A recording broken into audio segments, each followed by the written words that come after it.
भारतीय इतिहास के परिप्रेक्ष्य में वैदिक कालीन उषा का वर्णन है। और इस विषय में मैं अपनी बात को कुछ बिंदुओं में विभाजित करके अपनी बात को रखना चाहूंगा। प्रथम इंद्र विजय ग्रंथ का परिचय है, उसके बाद जो 5 प्रक्रमों में ये इंद्र विजय ग्रंथ विभाजित है, और उसके पश्चात यास्क द्वारा जो उषा के अर्थ पर जो विचार किया गया है उसके ऊपर, तत्पश्चात इंद्र विजय ग्रंथ में जो उषा का स्थान है और ग्रंथ में वर्णित उषा के विविध नाम जो दिए गए हैं, तथा उसके पश्चात विभिन्न वैदिक ऋषियों द्वारा जो उषा की स्तुति की गई है, उस पर मेरा व्याख्यान केंद्रित रहेगा।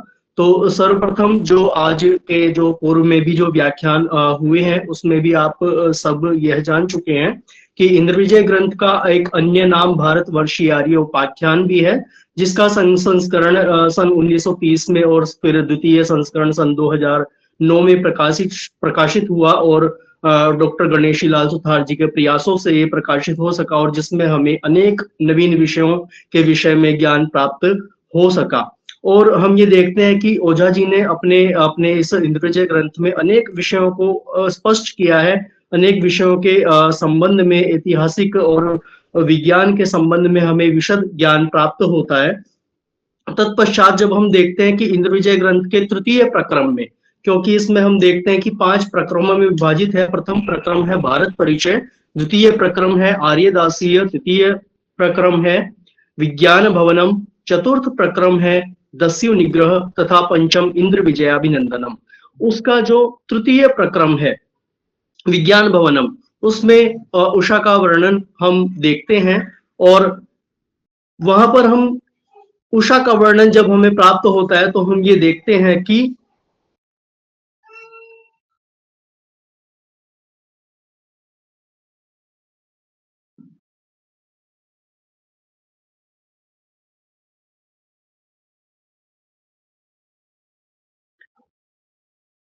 जी, उसमें हम ये देखते हैं कि सूर्य सदन में बृहस्पति के अधीन वशिष्ठ आदि अनेक दृष्टा सूर्य मंदिर की रक्षा का कार्य करते थे, तथापि उस स्थान पर सूर्य के अधीन अनेक उषाएं भी रक्षा का कार्य किया करती थी।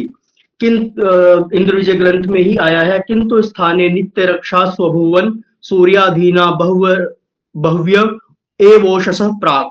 स्वस्व नाम का एक राजा हुआ, उसका पुत्र सूर्य था, जिसने सूर्य की उपासना करने के कारण उसको सूर्य की उपाधि प्राप्त हुई थी।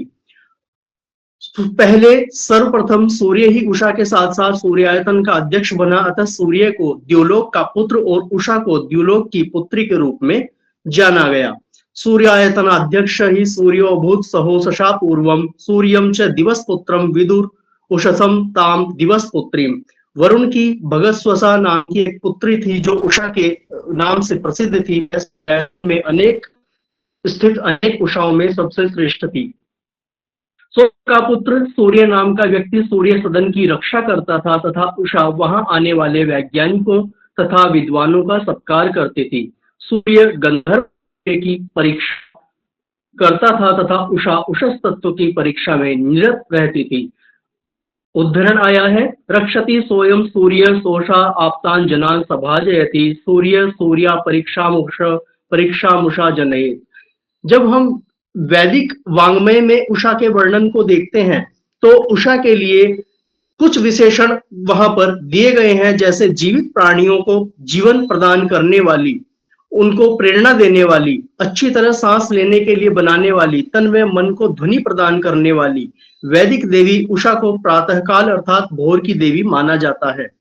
सूर्य के प्रकाश की रेखा एवं मध्यम ज्योति को उषा कहा जाता है। यह दिन निकलने का समय होता है।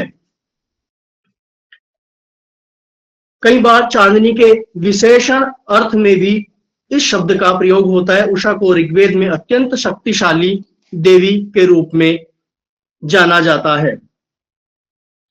जब हम यास्क के द्वारा लिखित निरुक्त में उषस नाम पद के 2 निर्वचनों को देखते हैं तो उसमें पहला निर्वचन हमें प्राप्त होता है उषावस्त्रे कांति कर्मण, अर्थात उषस अर्थात क्रांति, कांति अर्थ वाली धातु से, वस धातु से निष्पन्न होता है, तथा दूसरा जो निर्वचन है वह उच्चतेरी तरा माध्यमिका वाक अर्थात मध्यस्थानी देवतावाचक उषस विवासनार्थक उच्च धातु से निष्पन्न हुआ है। तो इन दो निर्वचनों को हम यास्ककृत निरुक्त में प्राप्त करते हैं। और उषा का संबंध एक अत्यंत महत्वपूर्ण वैदिक ऋत से भी माना जाता है। इस शब्द का मूल ऋ ध्वनि है जिसका अर्थ गति होता है। उषा के उदय और अस्त होने की नियमितता के कारण ही इसका संबंध स्वाभाविक रूप से ऋत से स्थापित किया गया है। उषा के उदय का अर्थ उस दिव्य प्रकाश का निकल आना है जो एक के बाद एक आवरण को हटाता जाता है और मानव क्रियाकलाप में प्रकाशमय देवत्व को प्रकट करता जाता है। इसी प्रकाश में यज्ञ आदि कर्म संपन्न किए जाते हैं। तो यह तो यास्ककृत निरुक्त में उषा का जो वर्णन है। और इंद्र विजय ग्रंथ में जब हम तृतीय प्रक्रम में उषा के विषय में देखते हैं तो उषा के विविध नाम हमें बताए गए हैं। और उन विविध नामों को जब हम देखते हैं तो उसमें सूर्यायतन में विभिन्न समयों पर कार्य करने वाली अनेक उषाएं थी। आसन्नु शशि बहुवया पर्यायेणात्र कर्म काण्य तासामेका सूर्यायतन स्थासु नरी नाम। अर्थात सूर्यायतन में विभिन्न समयों पर कार्य करने वाली अनेक उषाएं थी जिनमें से सूर्य आयतन में स्थित एक सोनरी नाम की उषा थी। सूर्य के उदय के पूर्व भाग में जो विचित्र प्रभा उदय होती है, सोनरी नाम की यह उषा उस विचित्र प्रभा के समीप रहती है, परंतु सूर्य के पूर्ण प्रकाशित होने पर वह विचित्र प्रभा विद्यमान नहीं रहती। और जो उषा रात्रि में शयन करती है वह विभावरी कहलाती है। और वही विभावरी प्रातःकाल की यात्रा पूर्ण कर लेने पर अहना नाम की कहलाती है। अहना नाम की उषा गायों और घोड़ों से युक्त अन्न प्रदान करती है द्विलोक में। भुवन की पत्नी और मनुष्यों में मानुषी के नाम से जानी जाती है। जो उषा 5 क्षितियों चंद्रमा, पृथ्वी, सूर्य, परमेष्ठी एवं स्वयंभू प्रजापति पर विचरण करती हुई पुंशली नाम वाली हो जाती है। इस प्रकार वह अहना नाम होने और द्विलोक में विचरण करने के कारण भुवन की पत्नी कहलाती है। उद्धरण है पंच क्षितिषु सरन्ति यतस्ततः पुंशली भवत्येषा तेन भुवनस्य पत्न्यहना सा या दिविक्रमते। एक उषा सूर्य की पत्नी भी है जिसको वाजिनीवती के नाम से जाना जाता है। और स्वर्ग में ऐश्वर्यों से युक्त जो धनाढ्य जन है उनके द्वारा समय समय पर दिए जाने वाले धन की जो रक्षा करती है वह विचित्र और मघा नाम की उषाएं हैं। और जो अग्नियों को ले जाने वाली है, वस्तुओं को एक स्थान से दूसरे स्थान पर ले जाने वाली है, वह वहनी नाम की अध्यक्षता उषा मघोनी नाम से जानी जाती है।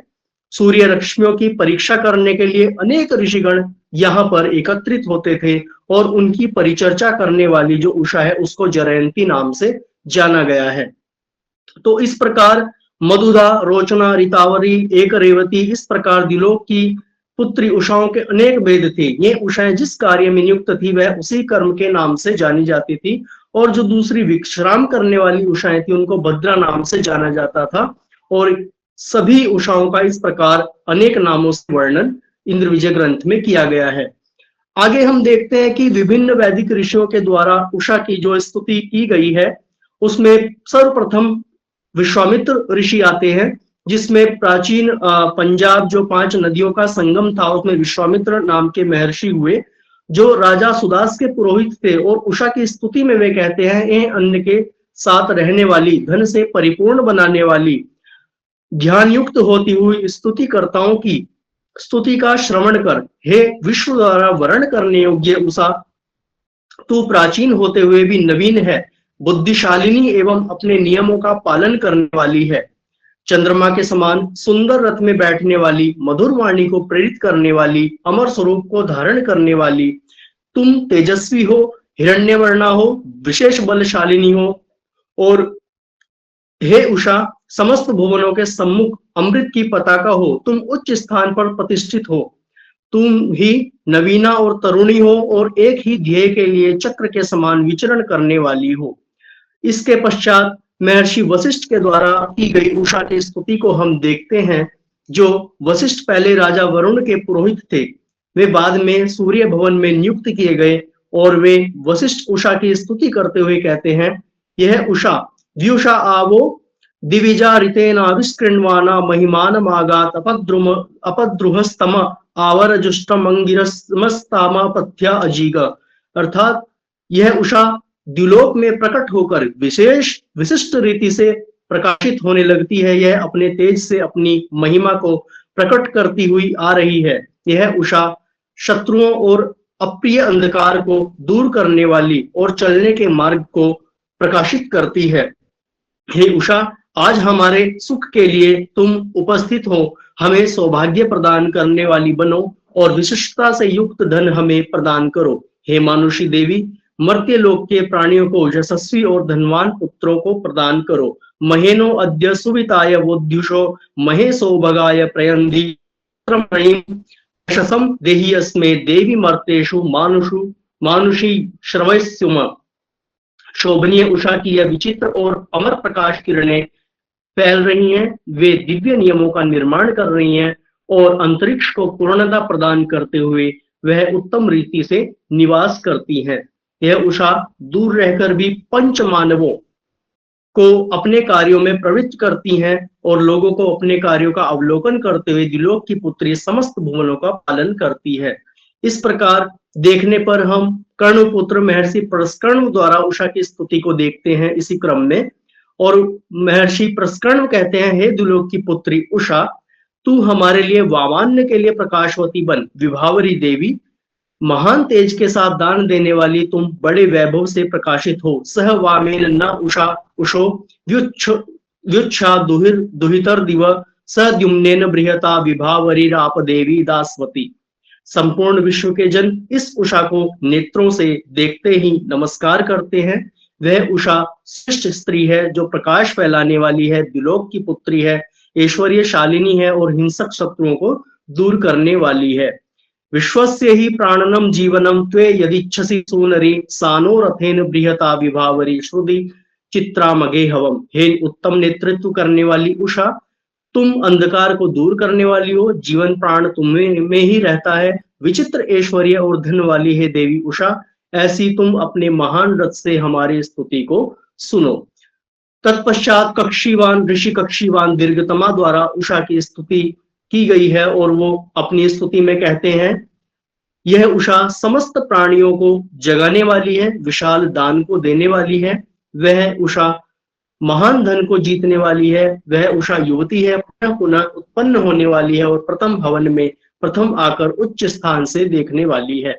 पूर्वा विश्वमस्मात् भुवनाद बोधि जयांती वाजम बृहति सनुत्री उच्चाव्यख्युवती पुनर्भूरोषा अगन्म प्रथमा पूर्वहूतौ। हे उत्तम कुलीना उषा जी। तो इस प्रकार हम विभिन्न ऋषियों द्वारा जो उषा की स्तुति की गई है उसको हम देखते हैं। इसके पश्चात महर्षि आपते भी उषा की स्तुति करते हैं। तो इस प्रकार हम देखते हैं, जब इंद्र विजय ग्रंथ के तृतीय प्रक्रम में हम उषा के वर्णन को देखते हैं तो अनेक ऐतिहासिक तथ्यों का स्पष्ट करते हुए ओझा जी ने बहुत ही विशद और सरल शब्दों में बहुत से तथ्यात्मक ज्ञान को हमारे समक्ष प्रस्तुत किया है। और ये अपने अपने व्याख्यान में मैं सभी प्रकार के सभी ऋषियों को संक्षेप में अपने पत्र में ले पाया हूँ, क्योंकि ये दीर्घ हो जाता। लेकिन जितना भी इस पत्र में मैंने अपने व्याख्यान में लिया है वह बहुत ज्ञान को वर्धन करने वाला है। ओझा जी के जितने भी हम ग्रंथ को देखते हैं उनमें विज्ञान से संबंधित, भूगोल से संबंधित, शास्त्रों से संबंधित अनेक प्रकार का ज्ञान हमें प्राप्त होता है।